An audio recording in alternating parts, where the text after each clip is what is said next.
నువ్వు రక్షించబడ్డావు, నువ్వు క్రీస్తుతో సమాధానం కలిగి జీవిస్తున్నావు. కానీ ఆ సమాధానాన్ని నాశనం చేయాలని సైతాను వాదాలకు దిగేవారిని నీ ముందుకు తీసుకొస్తాడు. ఏం చేయాలి? కామ్గా తప్పుకో.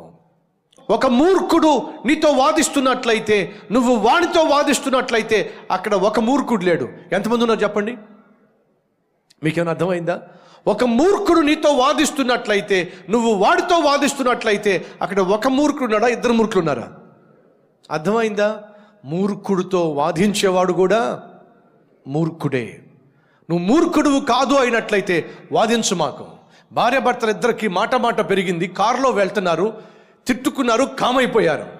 కానీ భర్త ఉడికిపోతున్నాడు. ఎలాగో ఒక విధంగా నా భార్యను ఏదో విధంగా ఒక మాటని బాధ పెట్టాలి అని చెప్పి తెగ ఫీల్ అయిపోతున్నాడు.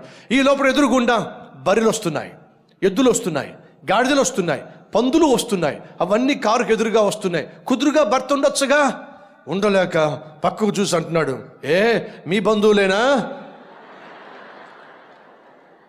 ఏమిటి మీ బంధువులేనా అని అంటే, మీరేమన్నా తక్కువ తిన్నారా? మా ఆయన సంబంధులు. ఎవరు సంబంధులు అంట? మీ బంధువులేనా అంటే మా బంధువులే, మా ఆయన సంబంధులు. అంటే అర్థం ఏమిటి? వీడు ఇంకా ఉడికిపోతాడు. ఉపయోగం ఏమైనా ఉందా? ఏమైనా ఉపయోగం ఉందా అడుగుతున్నా.